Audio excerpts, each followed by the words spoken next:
नमस्कार। हर खड़ पाठशाला में आप सबका स्वागत है। प्यारे बच्चों, आज हम स्टार्ट करेंगे चैप्टर 3 डेटा हैंडलिंग, आंकड़ों का प्रबंधन। जो आंकड़ों का प्रबंधन होता है वो क्या होता है? आंकड़ों के प्रबंधन में सबसे पहले हमारा आता है आंकड़ों का संग्रह यानी कलेक्शन ऑफ ए डाटा। फिर उन आंकड़ों को हम क्या करते हैं, एक प्रॉपर वे में उनकी प्रेजेंटेशन करते हैं या उनको हम सारणीबद्ध कर लेते हैं, टेबुलर फॉर्म में लिख लेते हैं। ये हुआ संगठन। उसके बाद आती है व्याख्या। जो भी हमने उनको ऑर्गेनाइज किया, फिर हम उनको क्या करते हैं, आंकड़ों को एक्सप्लेन करते हैं और लास्ट में क्या करते हैं, कंक्लूजन निकालते हैं, निष्कर्ष निकालते हैं। अब हम आंकड़ों की बात कर रहे हैं, तो ये आंकड़े क्या होते हैं? प्यारे बच्चों, जो आंकड़े होते हैं, हमने एक निश्चित उद्देश्य से, ये टर्म आपको ध्यान में रखनी है, एक निश्चित उद्देश्य से हम जब तथ्यों को या अंकों को एकत्रित करते हैं तो उन्हें कहते हैं आंकड़े। फैक्ट्स और figures collected with a definite purpose are called data. ठीक है, जो तथ्य हैं, जो अंक हैं, उनको आंकड़े कहेंगे। उनको हम एकत्रित भी करते हैं, लेकिन उससे पहले हमारे माइंड में क्या होना चाहिए, पर्पस होना चाहिए कि हम उनको क्यों इकट्ठा कर रहे हैं। और जो आंकड़े हैं, हमारे दैनिक जीवन में हमारे आसपास आंकड़ों के बहुत सारे उदाहरण हैं। अब हम क्लासरूम एग्जाम्पल लेते हैं। प्यारे बच्चों, डेली हमारी अटेंडेंस लगती है ना स्कूल में आपकी।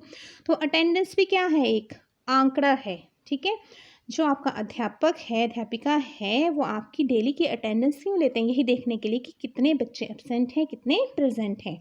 वो डेली का जो है वो भी कंपेयर कर सकते हैं, प्रेजेंस और अब्सेंस। वीकली भी उसको क्या कर सकते हैं, कंपेयर कर सकते हैं, मंथली भी, और पूरे सेशन में भी कौन बच्चा कितना एब्सेंट रहा, कितना प्रेजेंट रहा, कई तरह के कंक्लूजन हम इससे निकाल सकते हैं। लेकिन क्या है, जो एक ऑब्जेक्टिव है, जो उद्देश्य है, वो हमें पहले से पता है कि हमें किस लिए आंकड़े चाहिए। उसी तरह हमारे जो रिपोर्ट कार्ड्स हमें लास्ट में मिलते हैं, जब हमारे एग्ज़ाम पूरे हो जाते हैं, रिज़ल्ट निकल जाता है, जैसे आपके सामने है ये ग्रीन कलर का, तो ये भी क्या है, एक आंकड़ों के उदाहरण है। इसमें सारे सब्जेक्ट के मार्क्स जो होते हैं वो आपको मिलते हैं, फिर उनसे हम कंपेयर कर सकते हैं। ठीक है, कई तरह के कंक्लूज़न निकाल सकते हैं। तो इस तरह के और भी उदाहरण दैनिक जीवन में होते हैं। आजकल देखो कोविड-19 फैला हुआ है, इसके आंकड़े डेली के आंकड़े न्यूज़पेपर में आते हैं, देखते होंगे आप। तो वो भी ऑर्गेनाइज्ड वे में होते हैं और वहाँ से भी हम कंक्लूज़न निकाल सकते हैं कि इसकी जो रेट है वो बढ़ रही है या कम हो रही है, या किस तरह का इफ़ेक्ट है। कई तरह के कंक्लूज़न निकाले जा सकते हैं। अब देखिए, आपने 6th क्लास में देखा था कि जो आंकड़े हैं उनको किस तरह से हमने रिप्रेजेंट किया था।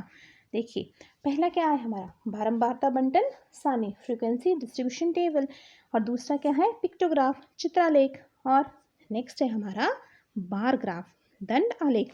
इस तरह से छठी कक्षा में जो थे आंकड़े थे, उनको हमने इस तरह से अरेंज किया था।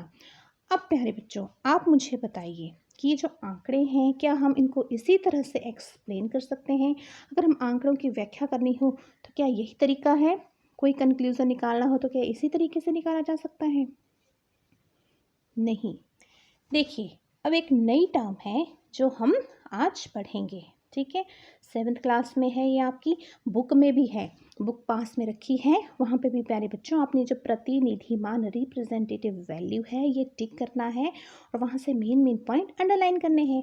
अब देखिए, जो प्रतिनिधि मान क्या होता है, आपकी कक्षा का भी एक प्रतिनिधि होता है, मॉनिटर जिसे आप बोलते हैं, होता है ना, जो आपकी क्लास को रिप्रेजेंट करता है। तो प्रतिनिधि मान क्या हुआ, प्रतिनिधि मान ऐसी एक संख्या है जो प्रेक्षणों या आंकड़ों के समूह की केंद्रीय प्रवृत्ति को निरूपित करती है। और ये होती क्या है, सबसे अधिक और सबसे कम मूल्य के आंकड़ों के बीच में होता है। सिंपल वर्ड्स में आप समझिए, जो प्रतिनिधि मान होता है, जो भी हमें आंकड़े दिए होंगे, ठीक है, आंकड़ों में क्या होगा, एक सबसे छोटी वैल्यू भी होगी और एक सबसे बड़ी वैल्यू भी होगी। तो बीच में कहीं ये प्रतिनिधि मान है उसमें लाई करेगा। ठीक है, बड़ी और छोटी संख्या के बीच में। और ये क्या करता है, उन आंकड़ों का प्रतिनिधि होता है, छोटी संख्या के भी नज़दीक और बड़ी संख्या के भी नज़दीक।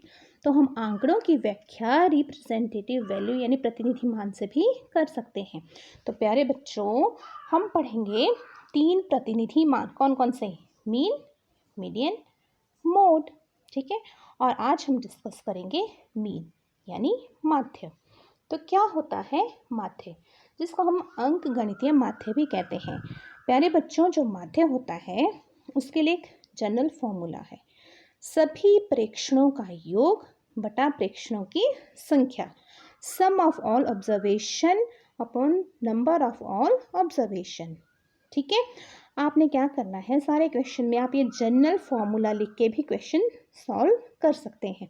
अब आइए समझते हैं औसत, एवरेज। इसके बारे में भी तो आपने सुना होगा कि एवरेज क्या होती है। स्टैट में जो क्या होता है, ये जो हमारी सांख्यिकी है इसमें हम एवरेज और मीन इसको एक ही टर्म कंसीडर करते हैं। अब देखिए, मैंने अपने पड़ोस से एक एग्जांपल लिया। ये क्या है, ये दो बच्चे हमारे सामने हैं। इसमें एक का जो वेट है वो है 20 kg और दूसरे छोटे बच्चे का है 10 kg। अब हमने इनका एवरेज वेट निकालना है, तो कैसे निकालेंगे। अब इन दो, हम यहाँ पे लिखा है सभी प्रेक्षणों का योग। प्यारे बच्चों, यहाँ पे प्रेक्षण क्या हुआ, यहाँ पे प्रेक्षण हुआ कि हम क्या ऑब्जर्व कर रहे हैं, वेट। तो यहाँ पे है वेट और प्रेक्षणों की संख्या भी, हमने कितने वेट लिए, हमने 2 भार लिए। तो सभी प्रेक्षणों का योग बटा प्रेक्षणों की संख्या ना लिखना हो तो हम लिख सकते हैं कि क्या हुआ, कुल भार। ठीक है, और नीचे क्या है, कितने ऑब्जर्वेशन है, कितने बच्चों का हमने भार कंसीडर किया, कितने बच्चों का वेट लिया, 2 बच्चों का, तो नीचे लिखेंगे 2। तो फिर जब इनका हमने एवरेज वेट या मीन वेट माध्य भार निकालना है तो हम कैसे निकालेंगे, दोनों के भार को प्लस कर दिया। अब संख्या में ये 2 है तो 2 से डिवाइड कर दिया, तो हमारे पास कितना आ गया, 15 kg। तो ये निकल गया इसका मीन वेट। ठीक है, अब आइए स्टार्ट करते हैं अपनी प्रश्नावली को। पहला क्वेश्चन है कि प्रथम 5 पूर्ण संख्याओं का माध्य ज्ञात कीजिए, find the mean of first 5 whole number. तो पहले तो आपको पता होना चाहिए कि होल नंबर्स क्या होते हैं। हमें पता है कि होल्स नंबर हैं वो कहाँ से शुरू होते हैं, 0 से स्टार्ट होते हैं। तो हमने क्या किया, फर्स्ट 5 होल नंबर लिख लिए। अब हमने इनका माध्य निकालना है, तो ये जनरल फॉर्मूला है, यहाँ पे आपने इस तरह से लिख लेना है और फिर इस तरह से हम इन सब का क्या कर लेंगे, सम कर लेंगे। अब आप बताओ, मैंने 5 से यहाँ पे डिवाइड क्यों किया है, क्योंकि ये क्या है, 5 पूर्ण संख्याएं हैं, तो इसलिए 5 से हमने इसको डिवाइड किया है। तो इस तरह से हमारा जो मीन है, माध्य है, वो आ गया 2। अगर आपने ये फॉर्मूला इस तरह से जनरल फॉर्मूला नहीं भी लिखना हो तो आप इस तरह से लिख सकते हैं, 5 पूर्ण संख्याओं का योग बटा कुल संख्याएं। ये आप पे डिपेंड करता है। अब देखिए नेक्स्ट में क्या है, आपके सामने है क्वेश्चन। अब क्या हुआ, क्लास असेसमेंट हुई, एक मूल्यांकन हुआ, उसमें जो भी अंक हैं उनको आपके सामने दिया गया है। अब हमें क्या बोला हुआ है कि जो भी अंक हैं, जो भी आंकड़े हैं, इनको क्या करना है, टेबुलर फॉर्म में हमें लिखना है। ये जो हमारे पास आंकड़े दिए गए हैं इनको हमने क्या करना है, एक सारणी बनानी है। चलो सारणी भी हम बनाते हैं, लेकिन उससे पहले क्या करते हैं, जो भी डाटा है उसको एज इट इज़ लिखो। अब हमने क्या करना होता है प्यारे बच्चों, जो भी हमारे पास आंकड़े हैं उनको असेंडिंग या डिसेंडिंग ऑर्डर में आपने अरेंज कर लेना है, फिर आसान होता है कोई भी कंक्लूजन निकालना। आरोही क्रम में लिख लो या अवरोही क्रम में लिख लो, वो हमने लिख लिया। अब देखिए फर्स्ट पार्ट क्या है, फर्स्ट पार्ट में बोला हुआ सबसे बड़ा अंक कौन सा है। अब देखो आरोही क्रम में जब हमने इनको लिखा तो हमें फाइंड आउट करना आसान हो गया कि सबसे बड़ा अंक है 9। अब यहाँ ऊपर अगर आप देखते तो आपको ऐसा ढूंढना पड़ेगा कि सबसे बड़ा अंक कौन सा है। अब नेक्स्ट है हमारा सबसे छोटा अंक। अब सबसे छोटा अंक भी फाइंड आउट करना इजी है। अब पूछा हुआ है इन आंकड़ों का परिसर क्या है, परिसर मतलब रेंज। तो प्यारे बच्चों, जो रेंज होती है वो क्या होती है, रेंज के लिए हमें क्या चाहिए, सबसे बड़ी वैल्यू और सबसे छोटी वैल्यू। मतलब हमारे जो आंकड़े हैं वो कहाँ से कहाँ तक फैले हुए हैं, देखो 1 से शुरू हुए हैं और 9 तक हैं, बीच में भी बड़ी सारी संख्याएं हैं, ये है इनका प्रसार, वो होता है रेंज। ठीक है, lowest to highest, highest to lowest. तो हमने जब रेंज निकालनी है तो रेंज निकालते हैं हम, जो सबसे बड़ी वैल्यू होती है उसमें सबसे छोटी वैल्यू को घटाते हैं, तो रेंज आ गई इसकी 8। और नेक्स्ट है इनका माध्य ज्ञात करना है, मीन निकालनी है। तो मीन निकालने के लिए प्यारे बच्चों वही कि सभी आंकड़ों को क्या कर देना है, हमने प्लस करना है और इसको डिवाइड कर देना है। अब देखिए हमने इसको डिवाइड किससे किया है, 20 से किया। तो 20 क्यों, क्योंकि जो कुल आंकड़े हैं संख्या में कितने हैं, 20। तो फिर इस तरह से हमारे पास निकला इसका माध्य। अब नेक्स्ट देखो, हमें बोला था कि इसको टेबुलर फॉर्म में लिखो, सारणीबद्ध रूप में लिखो। तो हमने इस तरह से इसको लिख लिया कि 1 हमारे पास कितनी बार है, 2 कितनी बार आया है, 3 कितनी बार आया है। जहाँ हमने आरोही क्रम में डाटा को अरेंज करके लिखा है वहाँ से हमें इजीली पता लग जाएगा कि 1 कितनी बार है, 2 कितनी बार है और ये सारा कितनी बार है, देख सकते हैं ना हम इस तरह से इजीली। अब देखिए जो 5 आएगा, 5 हमारे पास जैसे 5 बार है, तो इसको किस तरह से लिखते हैं, 1 2 3 4।